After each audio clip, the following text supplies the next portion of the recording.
I'm Shawn, the author of The Happiness Advantage and a researcher in the field of the science of happiness. I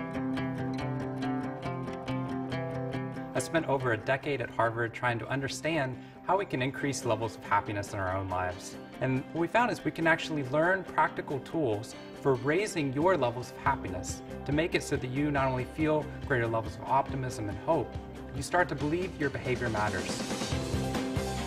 Raising your levels of optimism will not stop you from having a mess or stopping someone you love from having a mess.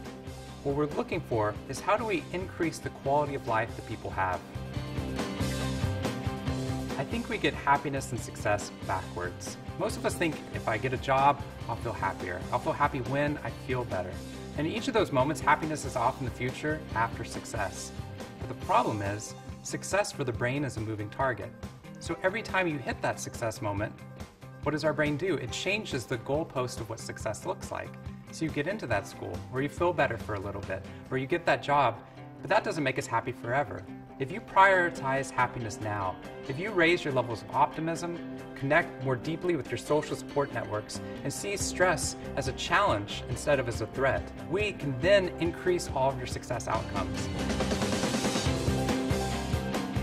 The easiest step somebody can take is if they're feeling depressed, if they're feeling negative in the moment, their brain is constantly scanning for what's going on wrong in my world. If we can flip it and get their brain to look for what's going on right in their world, some incredible things happen.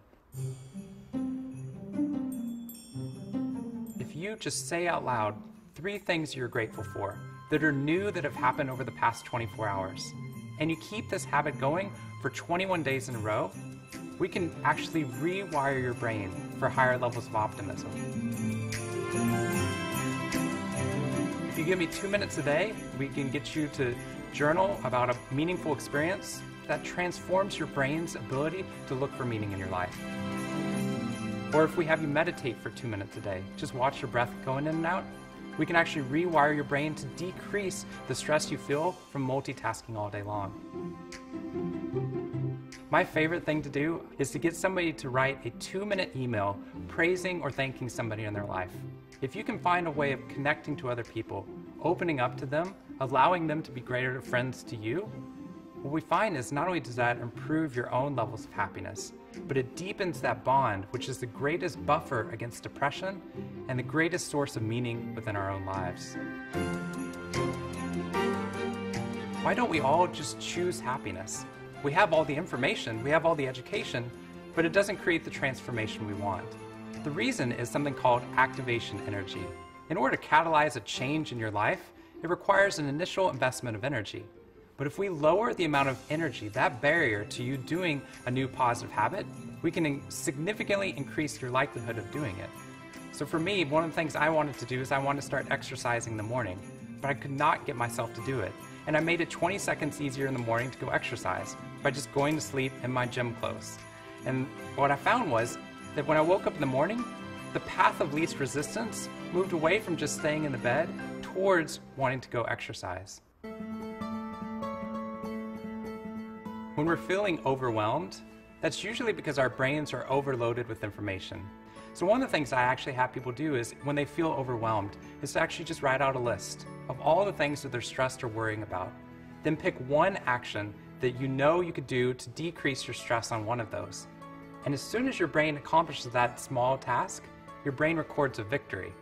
Once you've recorded a victory, it makes the next step easier and then the next step easier. And what we find is you can actually accomplish those huge, audacious goals you've set for yourself by initially starting with the smallest manageable action that you can do. If you're going to do one thing, I want you to smile. What we found is if you start to smile, your brain actually releases neurochemicals that make you happier immediately. Not only does it change your mindset, it actually makes you more optimistic and makes you feel better, but it ripples out to the people around you. You want to see how powerful you actually are? Try something as simple as smiling. Happiness is a choice. It's a choice about how we decide to focus our brain's attention in the world.